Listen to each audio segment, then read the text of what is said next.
teman pintar, selamat datang di video channel YouTube Kita Pintar pada bidang studi kimia.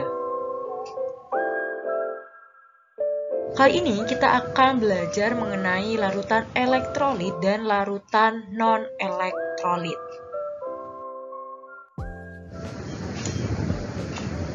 Oke, sebelum kita membahas mengenai apa itu larutan elektrolit dan apa larutan non-elektrolit, sepertinya kita perlu tahu ya, apa sih yang disebut sebagai larutan.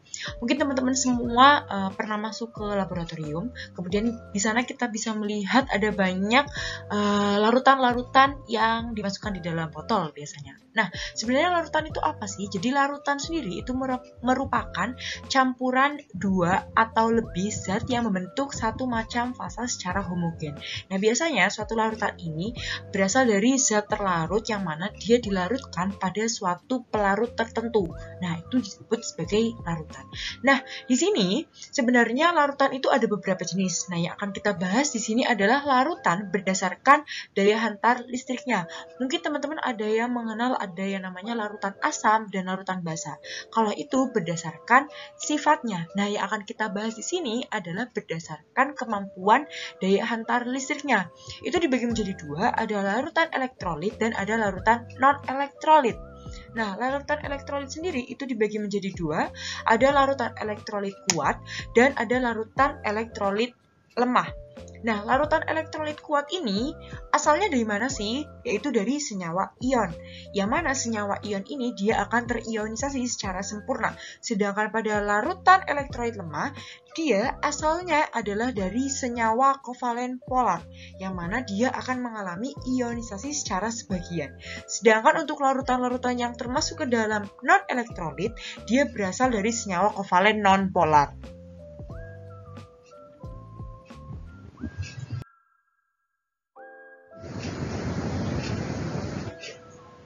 Berikutnya adalah penjelasan mengenai apa bedanya elektrolit dan non-elektrolit. Jadi elektrolit merupakan larutan yang dapat menghantarkan arus listrik, sedangkan non-elektrolit adalah suatu larutan yang mana dia tidak bisa menghantarkan arus listrik. Aku akan menunjukkan kepada teman pintar semuanya suatu larutan elektrolit kuat dan larutan elektrolit lemah yang diuji cobakan pada nyala lampu. Nah, di sini kita bisa lihat ada larutan HCl, H2SO4, NaOH, dan KOH, yang mana keempat larutan tersebut itu masuk ke dalam larutan elektrolit kuat. Sedangkan ada HF, NH4OH, CH3COH, dan ada AlOH 3 kali, itu masuknya ke dalam larutan elektrolit lemah.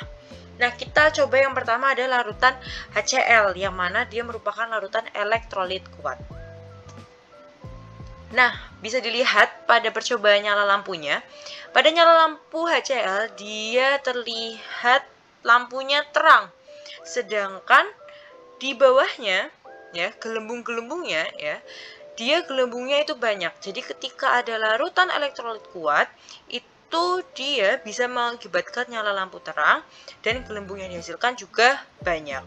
Berbeda ketika kita menggunakan larutan yang elektrolit lemah. Kita lihat bedanya apa. Sini contohnya ada HF, kita ambil HF. Nah, lampunya nyala, tapi dia redup. Selain redup, gelembung yang dihasilkan juga tidak sebanyak ketika pada elektrolit kuat. Coba kita bandingkan ya, HF dengan yang HCl. Ini HF dan yang HCl. Nah, kalau yang HCl gelembungnya itu lebih banyak. Oke, kita coba cek di larutan elektrolit kuat yang lainnya. Nah, di H2SO4 dia juga banyak gelembungnya, nyala lampunya juga terang. Ya, yang NaOH pun juga sama. Nyala lampunya terang, gelembungnya juga banyak. KOH pun juga sama. Oke, kita sekarang coba yang elektrolit lemah. Pada CH3COH bagaimana? Oke, pada CH3COH redup, gelembungnya sedikit. NH4OH pun nyalanya redup, gelembungnya sedikit. AlOH 3 kali pun juga seperti itu.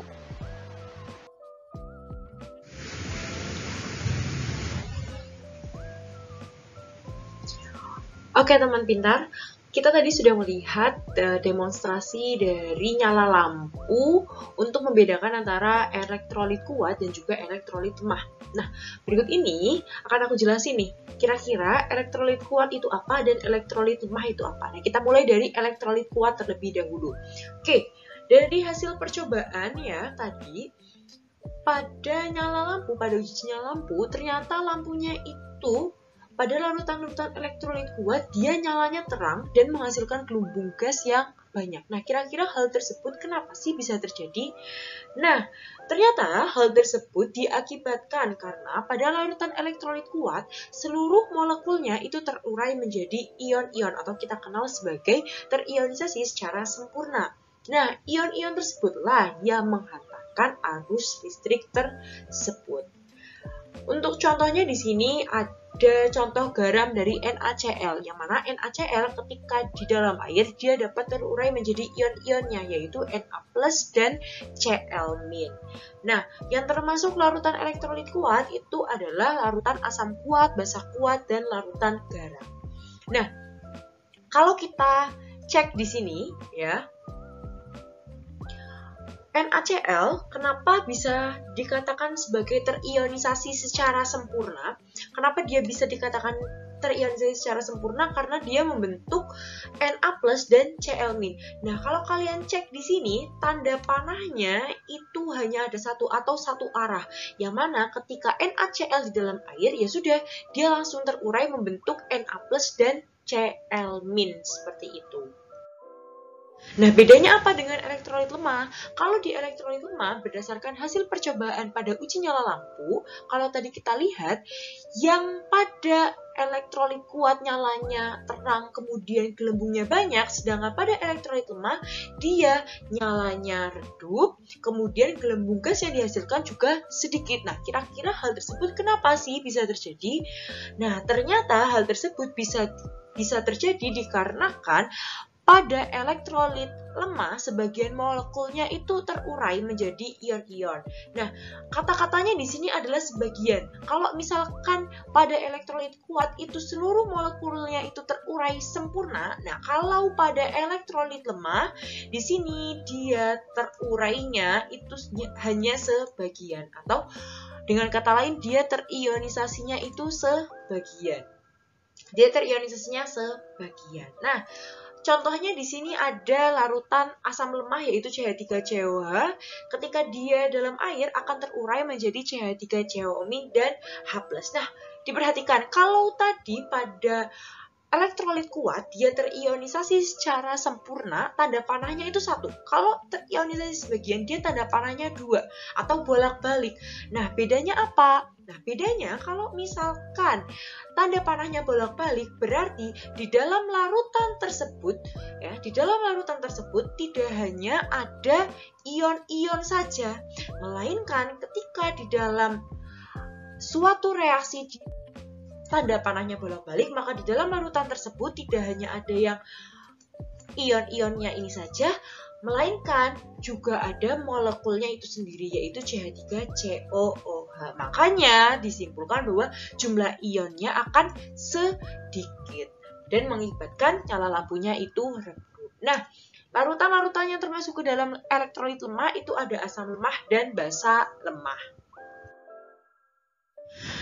Nah, sekarang berikutnya adalah contoh larutan dari elektrolit kuat dan elektrolit lemah itu sendiri. Kalau tadi kita sudah bahas yang termasuk ke dalam larutan elektrolit kuat itu mana, larutan elektrolit lemah itu mana. Nah, sekarang kita masuk ke contoh larutannya itu apa.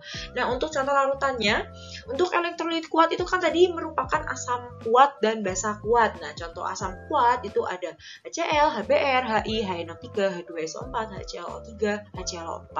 Yang basa kuat itu ada NaOH, KOH, LiOH, CaOH 2 kali, SLOH 2 kali, BOH 2 kali, dan beberapa larutan basa kuat lainnya. Kemudian ada larutan garamnya, ada NaCl, KNO3, K2SO4, CaNO3 2 kali. Nah, untuk yang elektrolit lemah, itu ada larutan asam lemah dan basa lemah. Untuk asam lemahnya ada CH3COH, HCN, HF, kemudian yang basa lemahnya ada NH4OH, ALOH 3 kali, dan ada NiOH 2 kali. Nah, selain yang disebutkan di sini juga masih ada beberapa contoh-contoh larutan elektrolit kuat dan larutan elektrolit lemah lainnya.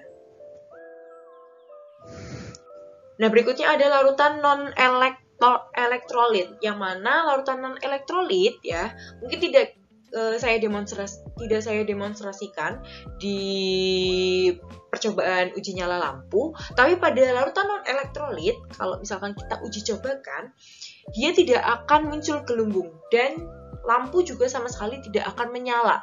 Yang artinya larutan tersebut itu tidak dapat menghantarkan listrik. Nah, kira-kira alasannya apa?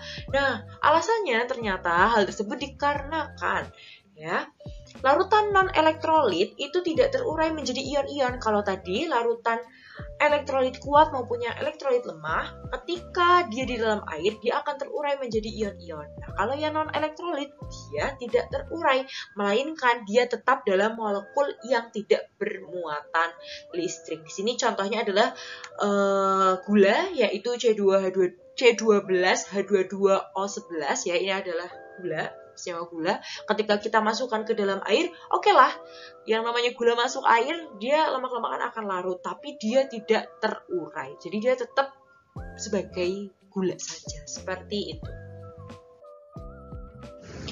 Oke, berikutnya ada perbedaan larutan elektrolit kuat, elektrolit lemah, dan non-elektrolit. Nah, untuk perbedaannya sendiri, ya, untuk elektrolit kuat, ya. Untuk elektrolit kuat, dia menghasilkan banyak ion. Karena dia menghasilkan banyak ion, artinya dia terionisasi secara sempurna. Akibatnya, ya, akan membuat uji daya hantar listriknya, gelembungnya itu akan banyak. Kemudian nyala lampunya pun juga akan terang. Nah, dari hasil percobaan tersebut dapat kita simpulkan, berarti larutan-larutan elektrolit kuat ini merupakan penghantar listrik yang baik. Nah, kalau misalkan kita lihat derajat ionisasinya adalah alfanya sama dengan 1. Untuk contohnya tadi sudah sempat diberikan contohnya ya, ada HCl, NaOH, dan NaCl. Berikutnya yang elektrolit lemah. Elektrolit lemah dia menghasilkan ion sedikit ya. Karena menghasilkan ion sedikit, maka dia terionisasi secara sebagian, tidak sempurna. Nah, berdasarkan hasil uji daya hantar listriknya, gelembung yang dihasilkan sedikit, akibatnya nyala lampunya juga redup. Karena nyala lampunya redup, gelembungnya sedikit, dapat kita simpulkan bahwa yang namanya elektrolit lemah, dia masih tetap bisa menghantarkan listrik, tapi penghantar listrik yang buruk. Tidak sebaik larutan yang ada di elektrolit kuat. Derajat ionisasinya bagaimana? Derajat ionisasinya itu adalah lebih dari 0 kurang dari 1. Untuk contohnya ada NH4OH, ALOH 3 kali, dan ada NH4CN. Nah, berikutnya untuk yang non-elektrolit. Kalau yang non-elektrolit itu dia tidak menghasilkan ion sama sekali. Nah, karena dia tidak menghasilkan ion, otomatis pada reaksinya dia tidak terionisasi. Nah, berdasarkan uji daya hantar listriknya, dia itu tidak menghasilkan gelembung, tidak menghasilkan kembung, sehingga lampunya itu tidak menyala. Dan dapat kita simpulkan bahwa yang namanya larutan non-elektrolit berarti tidak dapat menghantarkan listrik. Untuk derajat ionisasinya sama dengan 0. Contohnya ada gula, alkohol, dan urea. Nah, ini salah satu bentuk contoh ketika kita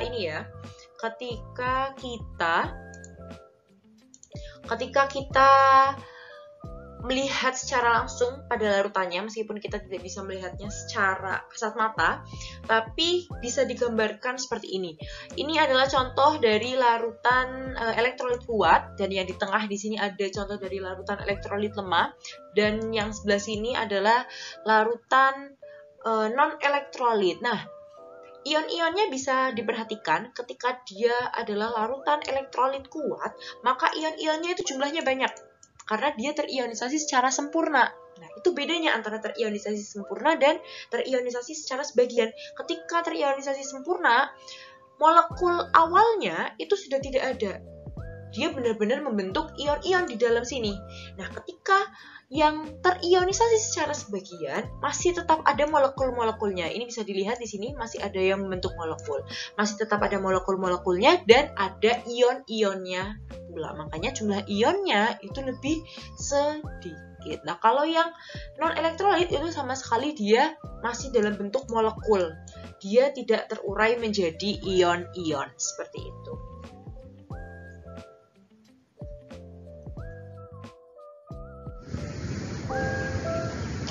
Bagaimana teman pintar? Sekarang sudah paham ya apa itu larutan elektrolit dan larutan non-elektrolit. Udah paham nih bedanya itu apa? Nah, semoga bisa dipahami ya oleh teman pintar semua apa yang saya jelaskan. Nah, kalau video ini dirasa bermanfaat untuk teman pintar, jangan lupa like, komen, serta share video ini ke teman-teman semuanya. Semoga video ini bisa bermanfaat untuk orang banyak lainnya. Oke, sampai jumpa di video berikutnya.